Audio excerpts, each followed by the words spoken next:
नाज़रीन, 24 सितंबर शाम 4:02 पर पाकिस्तान की सरजमीन ज़लज़ले से लरज़ उठी, जिसका मरकज़ जहलम से 5 किलोमीटर शिमाल की जानिब था और गहराई रेक्टर स्केल पर ज़ेरे ज़मीन 10 किलोमीटर रिकॉर्ड की गई। इससे सबसे ज़्यादा जो इलाका मुतासिर हुआ वो आज़ाद कश्मीर का मीरपुर और जातला का इलाका है। कहा यह जाता है कि यह ज़लज़ला कुदरती नहीं था, बल्कि यह हाप प्रोजेक्ट के तहत आया। असल में यह हाप प्रोजेक्ट है क्या, उसकी तफसीलात आप तक पहुंचाना मकसूद है। आप देख रहे हैं नुक्ता, जिसके सेगमेंट नुक्ता-ए ज़िंदगी के साथ मैं हूं यासिर रशीद। नाज़रीन, 2011 में जापान में आने वाला सुनामी इसी प्रोजेक्ट की कामयाबी का मुंह बोलता सबूत था, जिसने देखते ही देखते जापान को तबाह बर्बाद कर दिया। चंद ही घंटों में जापान नीस्तो नाबूद हो चुका था। लेकिन क्या कभी किसी ने सोचा कि दुनिया की तारीख में इतना अलमनाक तरीन समंदरी तूफान आखिर आया कैसे, और उसका फोकस पॉइंट सिर्फ जापान ही क्यों था? क्योंकि समंदरी तूफान जो इतनी शिद्दत से आते हैं वो दूसरे मुमालिक को भी मुतासिर करते हैं, हालांकि उनकी शिद्दत में कमी वाक़ई हो जाती है। लेकिन इसका फोकस पॉइंट सिर्फ जापान ही था, जिसने सबसे ज्यादा जापान को ही मुतासिर किया। 2011 से पहले जैसे ही अमेरिकी डॉलर ने वसअत पाना शुरू की, तो जिस मुल्क ने सबसे पहले आवाज उठाई वो जापान ही था, क्योंकि ये अमेरिकी डॉलर दुनिया भर के कारोबार पर मुसल्लत होता जा रहा था, जिसके पेश नज़र जापान ने अलमे बगावत बुलंद किया और दीगर एशियाई मुमालिक से राब्ते शुरू कर दिए, जिनमें सरे फहरिस्त चीन था। इन राबतों का मकसद अमेरिकी डॉलर का बायकॉट करना था, ताकि एशियाई मुमालिक अपनी करेंसी को बहाल कर सकें और उनकी मईशत मुस्तहकम हो सके। लेकिन जैसे ही इस अमर का इल्म अमेरिका को हुआ, अमेरिका ने जापान को धमकी दी कि उसकी मईशत को बिला वास्ता कमजोर नहीं करेगा, बल्कि ऐसे खतरनाक अवामिल अपनाएगा जिससे जापान को भारी नुकसान उठाना पड़ेगा। और फिर कुछ यूं ही हुआ। 2011 में जापान में समंदरी तूफान सुनामी का हमला हुआ और देखते ही देखते जापान तबाही के दहाने पर पहुंच गया, जिसका भारी नुकसान उसकी मईशत को भी चुकाना पड़ा। लेकिन अब यहां पर सवाल यह है कि आखिर ऐसा मुमकिन कैसे हुआ, इस मकसद की तकमील कैसे हो पाई? एक इंटरनेशनल अमेरिकी चैनल की खबर के मुताबिक इस मकसद के लिए एक खुफिया प्रोजेक्ट का इस्तेमाल किया गया, जिसे हाप कहा जाता है। यहां बहुत से नाजरीन को हाप के बारे में मालूम नहीं है और आप तक हाप की मालूमात पहुंचाना ही मकसूद है। तो हम इस वीडियो में इस प्रोजेक्ट के मुतल्लिक आपको बताएंगे कि इसके काम करने का तरीका क्या है और इसकी हिस्ट्री क्या है।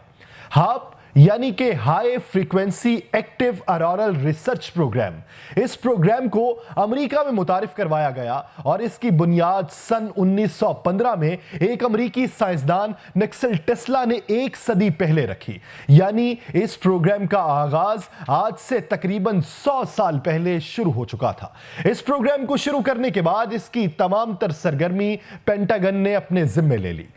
इस प्रोजेक्ट को अमेरिका के 4 दिफाई इदारे US air force, US navy, university of Alaska और defence advance research project agency funding कर रही थी, जिसके बाद अमेरिकी दिफाई इदारे पेंटागन ने इसकी तमाम तर जिम्मेदारी संभाल ली। यह प्रोजेक्ट अमेरिकी रियासत अलास्का में गाकोवा के मकाम पर शुरू किया गया।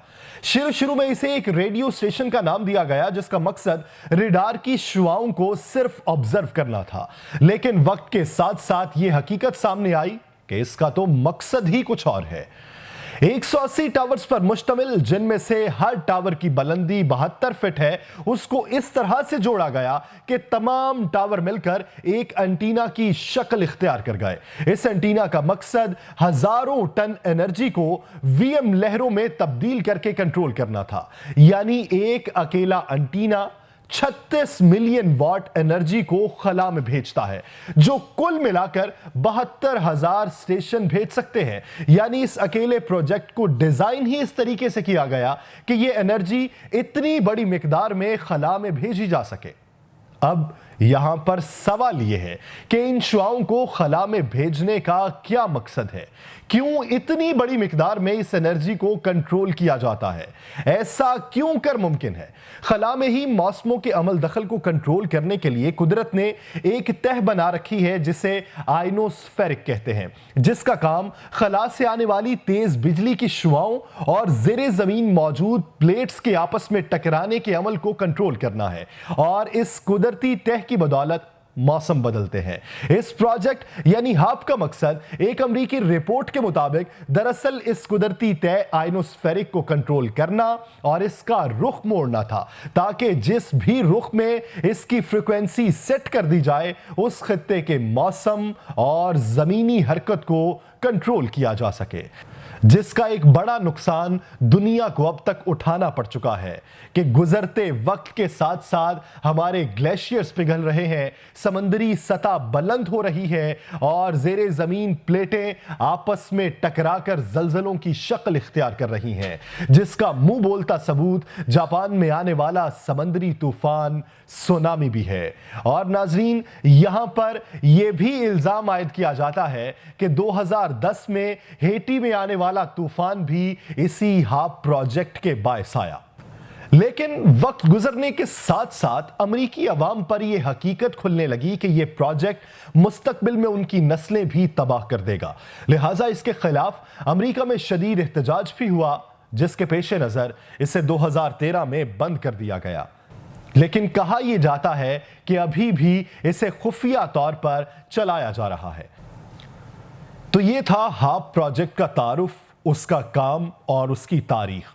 लेकिन नाज़रीन, पिछले 1-2 दिनों में सोशल मीडिया पर एक बात गर्दिश कर रही है और बहुत से यूट्यूब चैनल्स में यह मौजू ज़ेरे बहस है कि आज़ाद कश्मीर में आने वाला ज़लज़ला कुदरती नहीं था बल्कि इस हाप प्रोजेक्ट के तहत आया, क्योंकि आज़ाद कश्मीर में जो ज़लज़ला आया उसकी शिद्दत 5.8 थी। उस ज़लज़ले का मरकज़ जेहलम से 5 किलोमीटर शिमाल की जानिब था और इस ज़लज़ले के नतीजे में जम्मू और कश्मीर का इलाका मुतासिर नहीं हुआ, वहां कोई जानी और माली नुकसान नहीं हुआ। तो कहा यह जा रहा है कि इस ज़लज़ले का मकसद यह था कि पाकिस्तानी फौज का ध्यान बटाया जाए और आज़ाद कश्मीर के इलाके पर कब्जा कर लिया जाए। नाज़रीन, यहां पर सोचने वाली बात यह है कि इस ज़लज़ले के नतीजे में जो सबसे ज्यादा इलाका मुतासिर हुआ वो आज़ाद कश्मीर का इलाका मीरपुर और उससे आगे जातला का इलाका है। जातला में सड़कों में बड़े बड़े शिगाफ पड़ गए और राबिता पुल भी टूट गया। ये वो राबिता पुल था जो पंजाब को आज़ाद कश्मीर से मिलवाता था और इसके साथ दूसरा रास्ता सिर्फ एक बचता है, वो मरी से मुजफ्फराबाद होता हुआ आज़ाद कश्मीर में दाखिल होता है। तो ये एक बुनियादी रास्ता था जो हमें आज़ाद कश्मीर से मिलाता है, जिससे हमारा राब्ता मुकम्मल तौर पर इस ज़लज़ले के नतीजे में मुनक़ता हो चुका था। तो क्या यह कहा जा सकता है कि यह ज़लज़ला पाक फौज का ध्यान बटाने के लिए था? लेकिन अभी तक हमारे रियासती इदारों ने ऐसा कोई खदशा जाहिर नहीं किया। हो सकता है कि यह ख्याल किसी दीवाने के जहन की इख्तरा हो, लेकिन इसमें कहीं पर सच्चाई भी हो सकती है। और अगर इसमें सच्चाई है तो सोचना यह होगा कि वो प्रोजेक्ट जो दुनिया की नजर में 2013 में बंद कर दिया गया, क्या अभी भी वो दुनिया को नुकसान पहुंचाने के लिए चलाया जा रहा है?